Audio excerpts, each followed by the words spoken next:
Falar com Deus, dia 25 de julho de 2026. São Tiago, maior, apóstolo. Festa. Beber o cálice do Senhor. Vejamos. São Tiago era natural de Betsaida, filho de Zebedeu, irmão de São João. Foi um dos 3 discípulos que estiveram presentes na transfiguração, na agonia, no Getsêmani e em outros acontecimentos importantes da vida pública de Jesus. Foi o primeiro apóstolo que morreu por pregar a mensagem salvadora de Cristo. A sua energia e firmeza fizeram que o Senhor o chamasse Filho do Trovão. A sua atividade apostólica desenvolveu-se na Judéia e na Samaria, e segundo uma venerável tradição, levou até a Espanha. Retornando à Palestina, sofreu o martírio por volta do ano 44, por ordem de Herodes Agripa. Os seus restos mortais foram transladados para Santiago de Compostela, centro de peregrinação durante a Idade Média e foco de fé para toda a Europa. Caminhando, Jesus, ao longo do mar da Galileia, viu Tiago, filho de Zebedeu, e João, seu irmão, que consertavam as redes, e chamou-os e deu-lhes o nome de Boanerges, que quer dizer filhos do trovão. Mateus 4,18. Tudo começou quando alguns pescadores do lago de Tiberíades foram chamados por Jesus de Nazaré. Acolheram a chamada, seguiram e viveram com ele aproximadamente 3 anos. Participaram da sua vida cotidiana, foram testemunhas da sua pregação, da sua bondade misericordiosa com os pecadores e com os que sofriam. Escutaram atentos a sua palavra, uma palavra jamais ouvida. Durante esse tempo, os discípulos tiveram conhecimento de uma realidade que, desde então, os possuiria para sempre. A experiência da vida com Jesus. Foi uma experiência que rompeu a trama da existência anterior. Tiveram que deixar tudo, a família, a profissão, os bens. Foi uma experiência que os introduziu numa nova maneira de existir. C. Cafara, Vida em Cristo, 1988, páginas 19 e 20. Dia, o convidado a seguir Jesus foi Tiago, irmão de João e filho de Salomé, uma das mulheres que serviam o Senhor com seus bens e que estaria presente no Calvário. O apóstolo conhecia Jesus antes de ele ter chamado definitivamente e gozou da sua predileção juntamente com Pedro e o seu irmão. Esteve presente no torpor. Mateus 17, 1 e seguintes.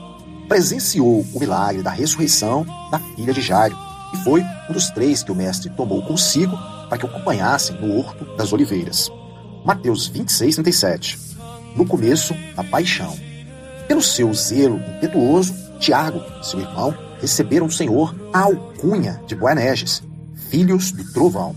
O Evangelho da Missa narra-nos um acontecimento singular da vida deste apóstolo. Jesus acabava de anunciar que se aproximava o momento da sua paixão e morte em Jerusalém. Eis que subimos a Jerusalém, disse-lhes, e o Filho do Homem será entregue aos príncipes dos sacerdotes e aos escribas, que o condenarão à morte e o entregarão aos gentios para ser escarnecido, açoitado e crucificado. Mas, ao 3º dia, ressuscitará. Mateus 20, 17 a 19. O mestre sente necessidade de compartilhar com seus discípulos esses sentimentos que embarcam a sua alma. Nessa altura, aproximou-se dele a mãe dos filhos de Zebedeu com seus filhos e prostrou-se para pedir-lhe alguma coisa. Mateus 20, 20.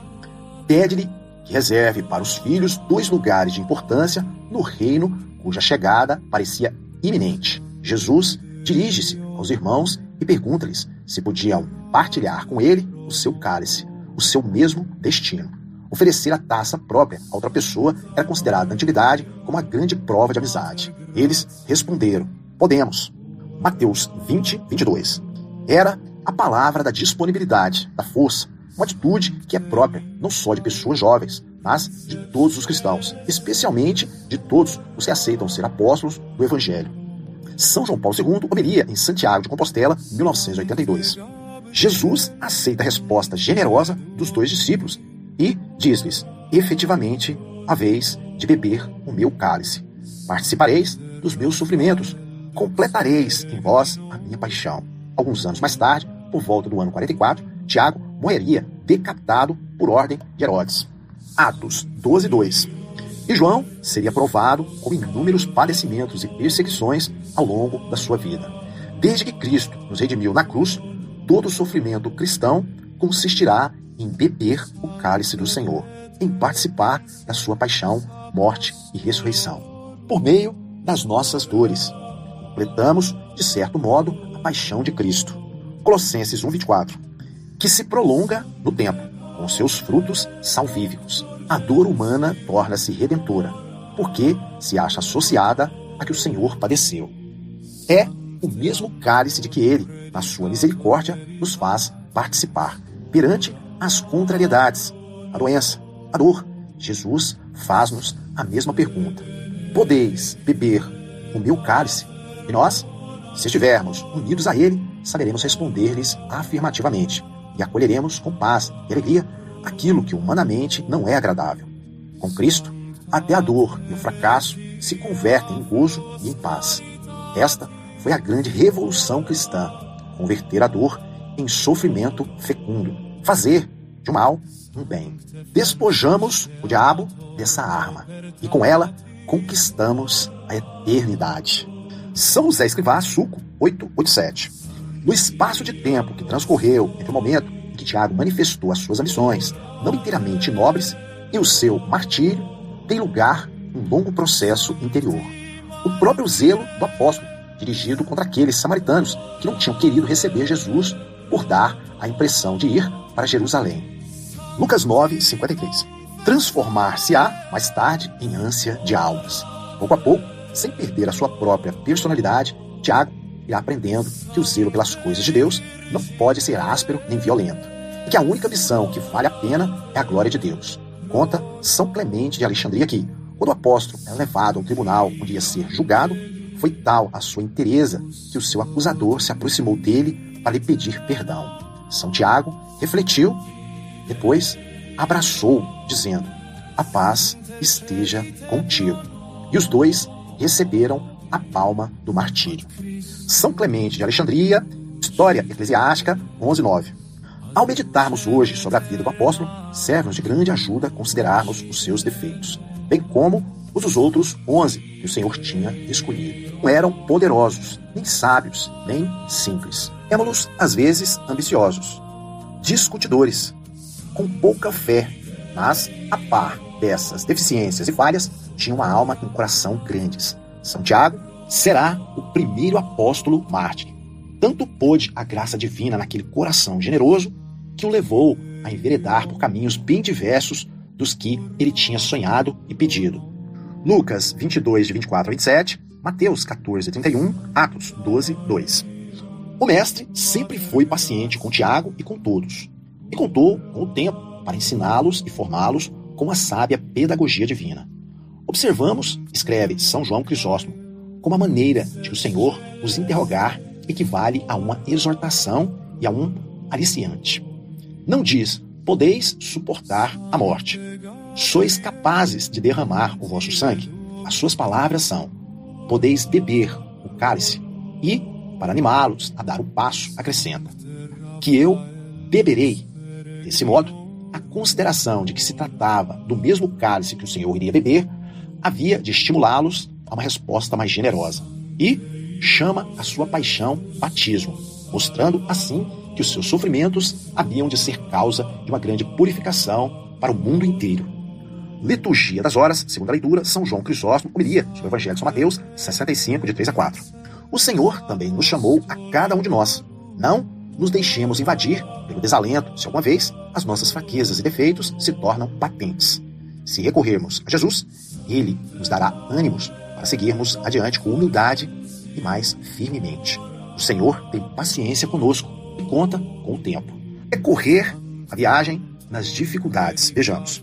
Na segunda leitura da missa, São Paulo recorda-nos: trazemos, porém, este tesouro em vasos de barro, para que se veja que a superioridade da virtude é de Deus, e não nossa. 2 Coríntios 4:7. Somos algo quebradiço e pouco resistente, que, no entanto, pode conter um tesouro de incomparável valor, porque Deus realiza maravilhas nos homens, apesar das suas debilidades. E, precisamente para que se veja que é Ele quem atua e dá a eficácia, escolheu as coisas fracas segundo o mundo para purificar as fortes, e as coisas vis e desprezíveis segundo o mundo, e aquelas que não são, para destruir as que são, a fim de que nenhum homem se vanglorie na sua presença. 1 Coríntios 1, 27-29. Isto escreve aquele que outrora perseguira a igreja. Ao trazermos Deus às nossas almas, podemos viver ao mesmo tempo no céu e na terra, endeusados, mas sabendo que somos do mundo e que somos da terra, com fragilidade própria do que é terra, um pote de barro que o Senhor se dignou aproveitar para o seu serviço. E quando se quebrou, recorremos aos grampos, como o filho pródigo. Pequei contra o céu e contra ti. A esses grampos que se punham antigamente nos vasos que se quebravam, para que continuassem a ser úteis. S. Bernal, perfil do fundador do Opus Dei, 1977, página 420. Deus torna eficaz os que têm a humildade de sentir-se como um vaso de argila, os que trazem no seu corpo a mortificação de Deus, os que bebem o cálice da paixão, que o Senhor bebeu e convidou São Tiago a beber. 2 Coríntios 4:10. Diz-nos a tradição que este apóstolo pregou o evangelho na Espanha. A sua ânsia de almas levou ao extremo do mundo então desconhecido. Mesma tradição fala-nos das dificuldades que encontrou nessas terras nos começos da sua evangelização. E como Nossa Senhora lhe apareceu em carne mortal para animá-lo. É possível que também nós sejamos assaltados pelo desalento numa ou outra ocasião, e que nos sintamos um pouco abatidos diante dos obstáculos que dificultam os nossos desejos de levar outras almas a Cristo. Podemos até encontrar incompreensões, zombarias, oposições. Mas Jesus não nos abandona. Recorreremos a Ele e poderemos dizer com São Paulo: estamos cercados de dificuldades, mas não desesperamos. Somos afligidos, mas não nos sentimos desamparados. Somos acossados, mas não perecemos. E recorreremos a Santa Maria, e nela, como apóstolo São Tiago, encontraremos sempre alento e alegria para prosseguirmos o nosso caminho. Ave Maria, cheia de graça, o Senhor é convosco. Bendita sois vós entre as mulheres, e bendito é o fruto do vosso ventre, Jesus. Santa Maria, Mãe de Deus, rogai por nós, pecadores, agora e na hora de nossa morte. Amém.